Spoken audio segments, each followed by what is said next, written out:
this week's episode of Vaticano, Pope Benedict XVI calls the faithful to reach the heights of God through prayer. The Pope also honours world archbishops, including 4 Americans, with a vestment that symbolises their role as pastors.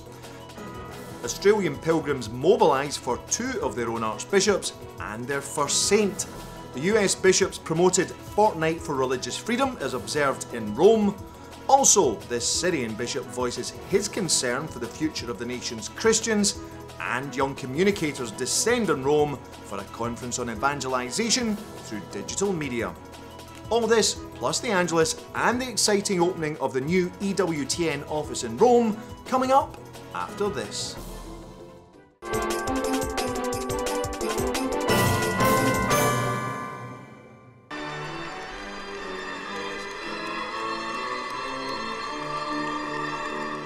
Here at the general audience on June 27th, Pope Benedict XVI implored the faithful to conform themselves to Christ through prayer.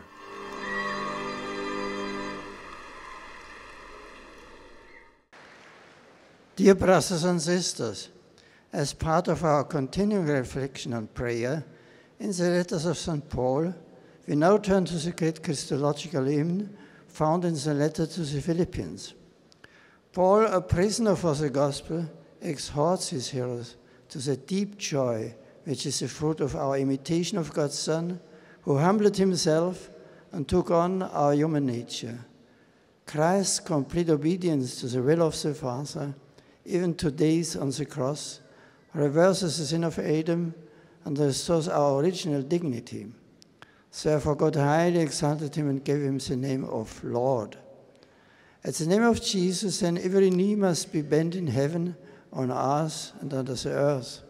Nelle preghiere, human logic often seeks realization in power and domination and powerful means.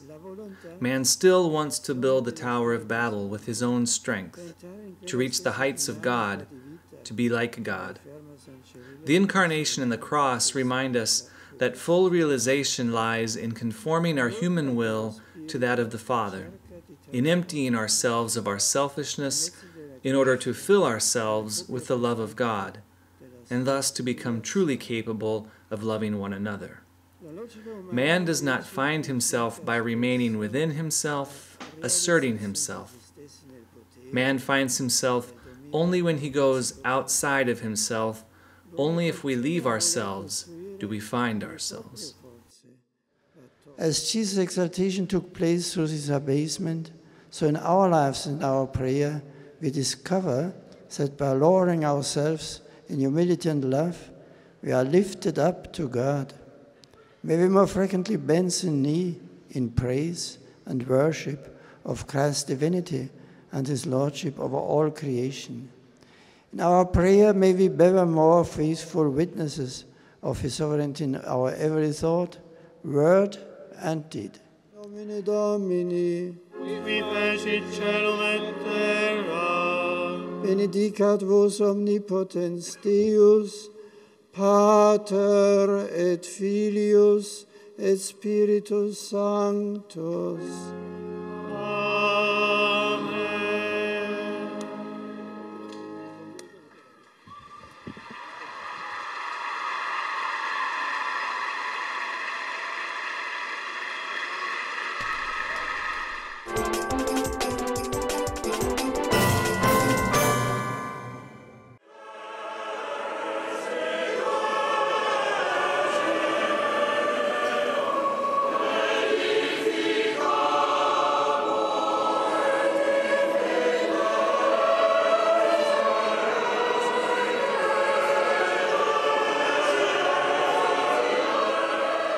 This Mass was celebrated on June 29th for the feast of St. Peter and Paul. It's a special liturgy in which Pope Benedict XVI bestowed what's called a pallium on the newest metropolitan archbishops of the world.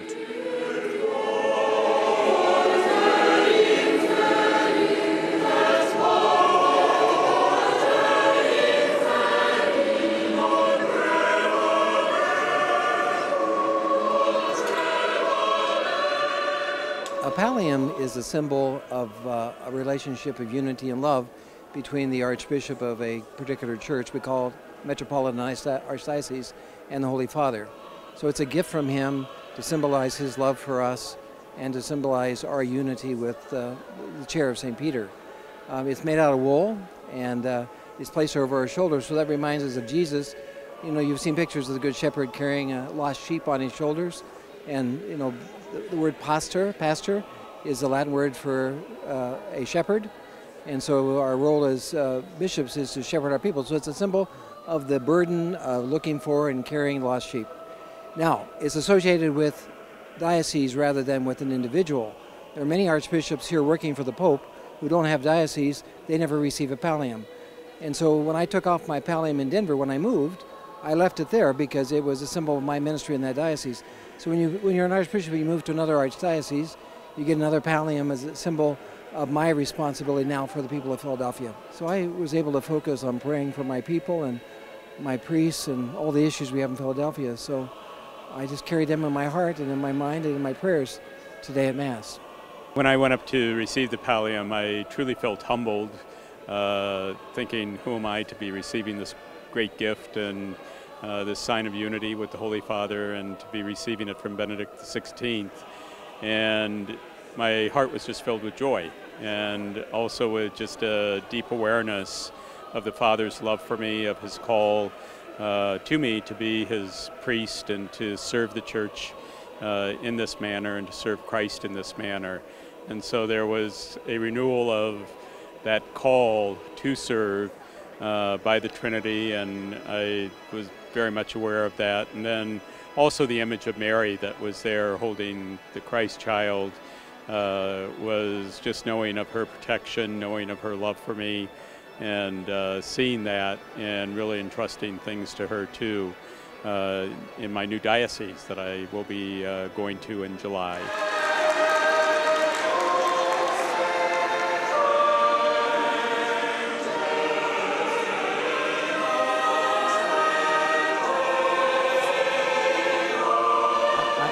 I felt a very great closeness to the successor of Peter, a sense of solidarity, oneness.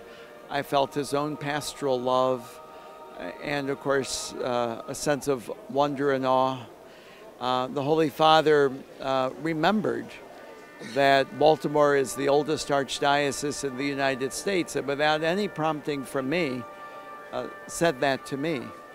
And we spoke a little bit about the heritage of the Archdiocese of Baltimore, which was very warm and very personal. And we spoke also a little bit about the Knights of Columbus. So it was a wonderful moment. I think that as I wear the pallium, I will want everyone to know that it symbolizes the solidarity, the communion of the Church of Baltimore and the province of Baltimore with our Holy Father. I will want them to feel and to understand that same closeness, that oneness of faith, and that oneness in charity. I also will be reminded when I wear the pallium of Christ the Good Shepherd, who lays the sheep upon his shoulders and brings them to safety, and that he is also the Good Shepherd who became the Lamb of sacrifice, and that his yoke is easy and his burden is light. So the pallium is a source of endless meditation, and I think every archbishop who meditates on it will benefit, and I want to be one of those. Besides the 3 US bishops of the Latin Rite, this American bishop of the Byzantine Catholic Rite, and nearly 40 other world bishops received the same wool investment. For them, it was another important moment in Rome as they followed the lead of Pope Benedict XVI in tending to their flocks.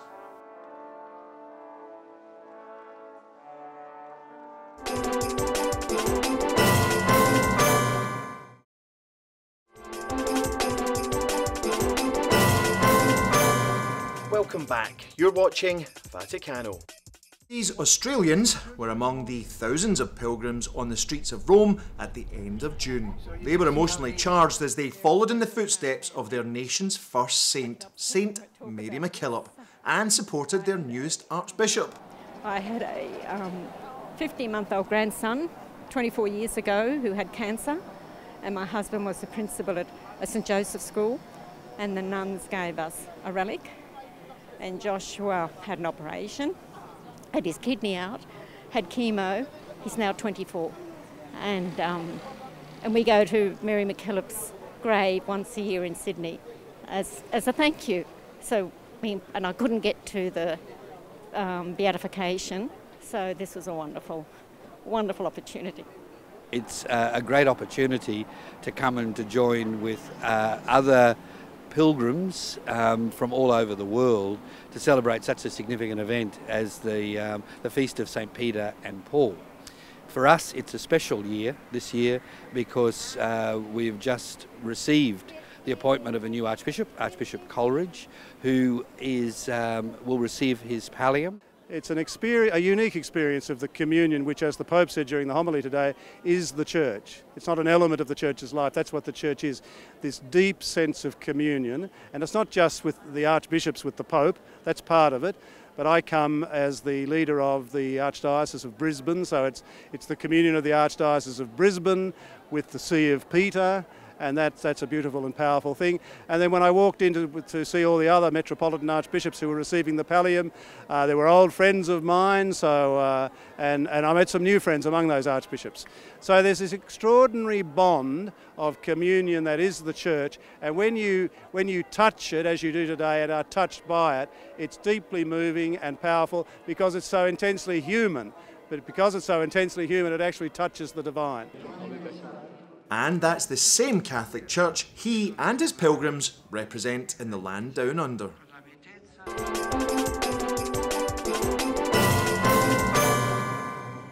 During the US bishops-led Fortnight for Religious Freedom, this Archbishop in charge of the initiative inaugurated a new Italian watchdog agency.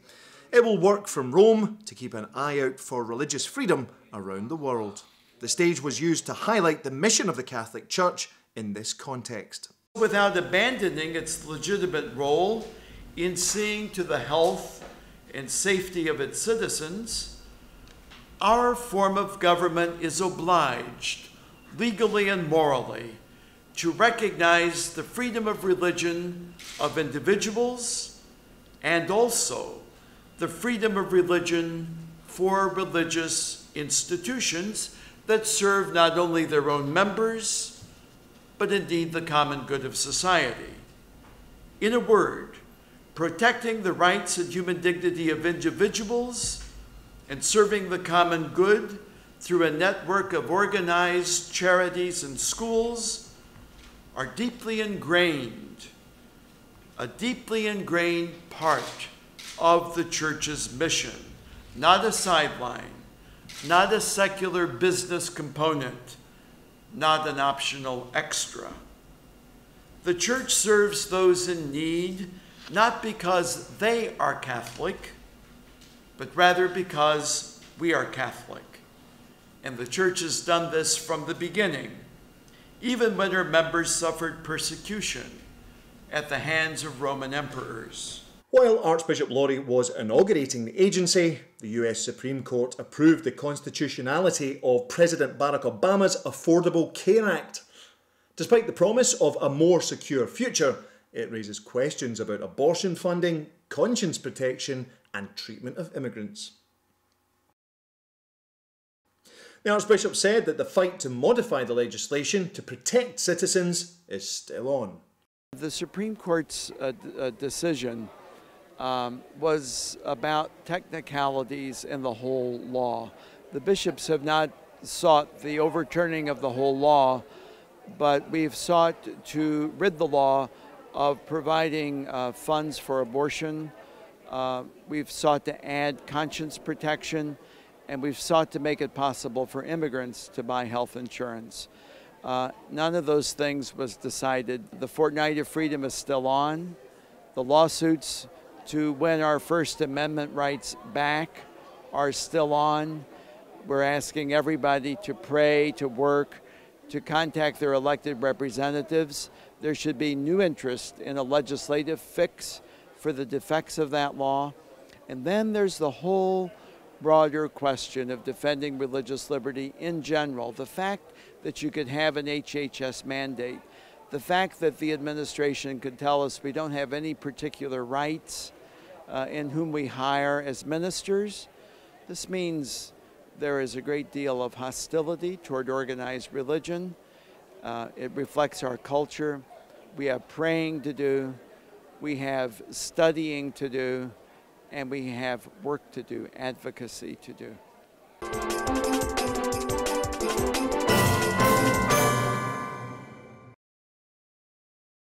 The plight of Christians in Syria was at the top of these men and women's minds as they gathered in Rome in June. In Syria, we have a problem of fight between a majority Sunnite, a minority Alawites. This is the heart of the problem in Syria. I think the force of those people fighting against the regime are helped by outside, by arms, by money, and in our context, it's very easy to use the religion to fight. This once-yearly meeting was hosted by the Vatican's Department for Eastern Catholic Churches. It brought leaders of church-related agencies together to compare notes on their work in the Middle East. In the Peace of the Eternal City, they discussed unrest that continues in Iraq and now in Syria and how it affects local Christians. For me, there are two solutions. We can go in the direction of a civil war in all Syria. It will be very perilous for everybody. Or we can go in the direction of reform with rationality, with sincerity, with determination. But I think it will take some time. In the meanwhile, this head of a US-based Catholic aid organisation is confident that the Church's presence will bring peace. The abiding presence of the Church is something that really resonates. Whatever side, if you're Muslim, if you're Shia, if you're Sunni, if you're Orthodox, if you're Catholic, our presence and the reaching out in charity, the social service programs that we have, the abiding presence of those heroic missionaries, that means a lot.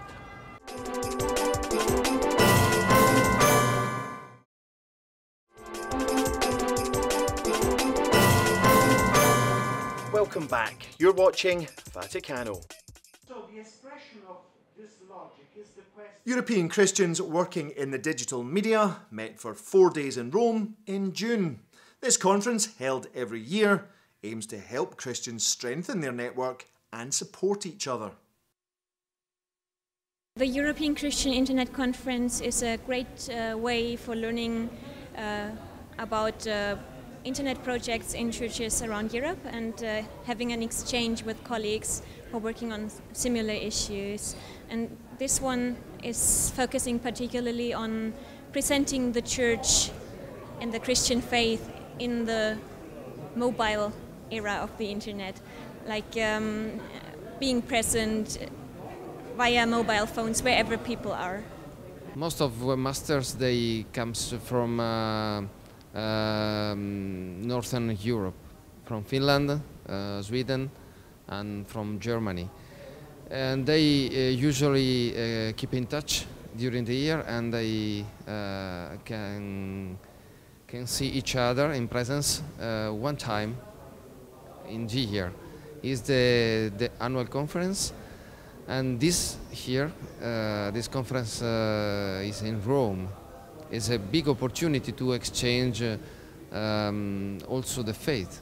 In this conference, we really do, on a broad level, discuss Christianity on the European websites. So it kind of depends on who is speaking, what you pick up the most. I think some of the things that we are talking about now is sort of going from having a website to actually how do people use your website, how can we get input from just not just sending information but actually communicating with people using social media and things. What we have is one sort of umbrella site for the entire Church of Sweden, which is for the entire nation, and then we have local sites as well that goes under the same umbrella. So it's everything from what does the Church of Sweden do and believe in, and what does baptism mean, to when is the next service, or when can I call, or what's the email address to a person. So it's sort of general as well as local information. Digital media needs to be a link and a vehicle to a more visible invitation to faith. This is just one of many initiatives to help church communicators evangelize in the digital age.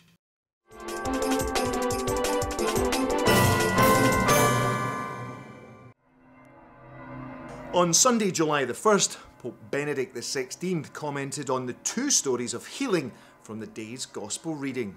The bringing back from the dead of Jairus' daughter and the healing of a woman who suffered from hemorrhages. Questi due racconti di guarigione sono per noi un invito. These two stories of healing are an invitation for us to overcome a purely horizontal and materialistic view of life. We ask God for so many cures for our problems, for our concrete needs, and this is just. But what we should ask for insistently is an ever stronger faith, because the Lord renews our lives, and a firm trust in His love, in His providence, that does not abandon us. Jesus, who is attentive to human suffering, makes us think also of all those who help the sick to carry their cross, especially doctors, healthcare workers, and all who ensure religious assistance in healthcare centers. These are reserves of love that give serenity and hope to the suffering. The Angelus prayer was his last from St. Peter's Square before retiring to the hills outside Rome for the summer months.